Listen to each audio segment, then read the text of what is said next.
Hump day. But yesterday, people putting in work, Teddy, in the association, a 51-point explosion by Golden State on the road yesterday versus Denver. An easy route, 142-111 winner, 2.5-point favorite. Didn't need too much of that money. Also easily hit the over. We'll talk a little bit later on some key important games here, including Golden State on the association hardwood tonight. But Teddy, what an impressive performance yesterday by those Warriors. That's who they are. Golden State is not just a one-time champ. They're three-time champs. This team's no joke. I had someone literally look me in the eye and say, oh, no, the Nuggets are better than the Warriors this year. I'm like, yeah, you'll see.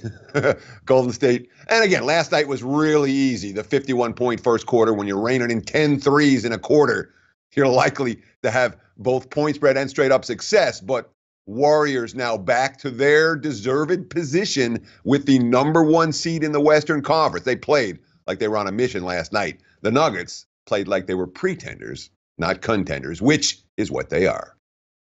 Yeah, it's interesting because when you look at the standings, you say, now, wait a second, Teddy. Last night was a big game. That was for the rights to the Western Conference lead, and Golden State really pushed them around in their own building. And then you realize, yes, we're only in January. You have February, March, and April in the playoffs to get after it. Not really a statement game, Teddy, for a team that's used to winning titles, not regular season games and stamping their flag. But it should be interesting to watch, as we've seen down low. What a night for the big three there, combining Thompson, Curry, and Durant, Teddy, for 89 points combined in a laugher. But, Teddy, I've been told it's really hard to play in elevation. Not so much last night, huh? This whole elevation thing, it's from a betting standpoint, it's one. I remember when I came to Vegas in 1998, people go, oh, be wary about elevation, all of that. I mean, we're talking about very well-conditioned athletes. Sometimes you have issues on the second of back-to-backs off of elevation or the second of back-to-backs in elevation, but a single game, no problem for the Warriors last night. We'll talk about the rematch later not the rematch, the Warriors again against the Pelicans tonight later in the show. NFL Hot Topics, Teddy, never slows down. We're not even through the playoffs, not even through championship weekend or the Super Bowl. Haven't hit free agency yet, but always some interesting topics crop up. Coaching trees still filing in there. Looks like John DeFilippo, at the time of taping, is going to the Jacksonville Jaguars as the offensive coordinator. Defensive coordinator Greg Williams, fresh from his stint in Cleveland, goes over to the New York Jets with Adam Gase. But some interesting quarterback scenarios here, which I'm in Philadelphia. You see me with the Eagles shirt on, the Eagles paraphernalia in the back. I thought it was a no-brainer here. Move on from Nick Foles. You have Carson Wentz. He's younger, more athletic. That's the guy you're going to build off of. And it had to happen because in the NFL, it's a salary cap sport. You can't afford to have a $20 million quarterback on the bench just in case something goes wrong. Not a way to build a winner. But the one that I do see, Teddy, because this has a betting influence, and certainly a betting influence last year, Cam Newton and his shoulder, it was clear that he couldn't throw the football heading down the stretch. They shut him down for the Carolina Panthers, and you say, all right, he's probably going to go out, get surgery, get it fixed. Now they're contemplating on what to do. It almost looks like his arm, you can't just tell me that was just a tired arm. Something is wrong there. If he doesn't get surgery, Teddy, that's a major red flag for me heading into next year if you're looking at win totals for the Carolina Panthers. Yeah, I mean, if he's not getting surgery, he's not getting surgery because the doctor said you don't need surgery. So I tend to not worry about that as much as you do. But you're right about Newton not being anywhere close to 100% down the stretch. There were a lot of throws he missed over the back half of the season, throws that probably, and all those close losses for the Panthers, some of those being accurate would have made a big difference at the latter stages of some of those ball games. But the story that keeps on intriguing me is the Raiders, the Oakland Raiders. Well, what are they for 2019?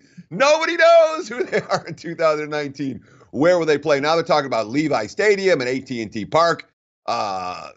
Maybe it's an NFL team with no home, and the season's not that far away. Next season, in the scheme of things, it's a fascinating and funny scenario. Of course, they'll be in Vegas in 2020, but I can tell you from the construction trains, I can see it from my house. That stadium's not ready yet, and it won't be ready this fall.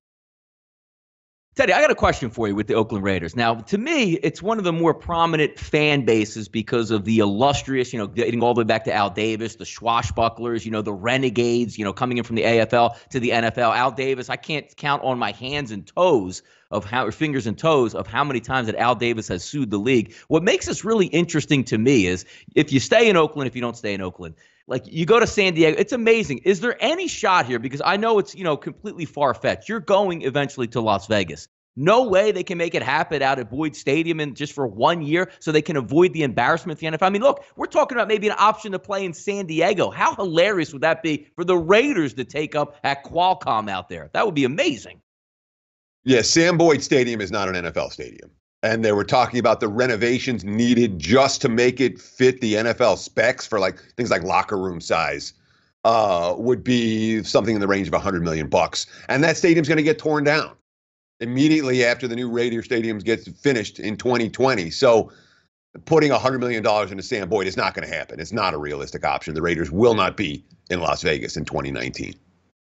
It'd be interesting. I also saw the pictures coming out, Teddy. World-class facility coming, not only obviously from the stadium aspect, but also from a practice facility aspect. So Raiders looking to ramp up, and they better get some of that return on your investment for your $10 million a year head football coach in John Gruden. But hey, the draft picks are on its way. They're on their way to Las Vegas, so maybe looking up there for the Raiders. Back to the ACC last night. A couple of the front runners took the court, but didn't pan out that way, Teddy. Virginia making its mark early in the season, clamping down, playing great offense, rolls over ACC rival Virginia Tech. A 22-point lead at the half. It was a wrap.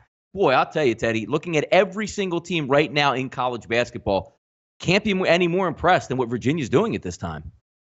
Yeah, in the regular season. Of course, they became the first number 1 seed to ever lose to a 16 seed last year. UMBC, and they baby. got blown out in that game. Yes. But what that's done, as we talked about on yesterday's show, we brought up this game. What that loss to Maryland, Baltimore County has done for Virginia is make them a value-laden team again. They were point spread juggernauts last year. They've been point spread juggernauts this season. And I mean juggernauts to the tune of 31-11 against the spread, their last 42?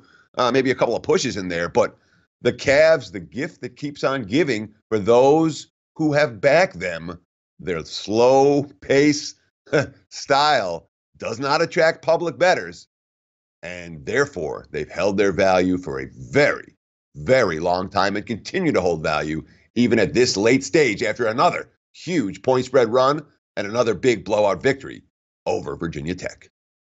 Yeah, coming up this Saturday, big game in the ACC with Duke. Maybe even catching a little bit of a break if you're Virginia. Coming off a tough game, you go in the head into Duke. You're probably looking forward to that one, circling on the calendar. Point guard looks like he's going to miss the game for the Duke Blue Devils in that one, so might be catching them at the right time. Because if you don't have an outstanding point guard to hammer down that Virginia pack line defense, you might be in for a long day. We'll keep that one on the horizon. I'm pretty sure we'll take a look at that on Friday.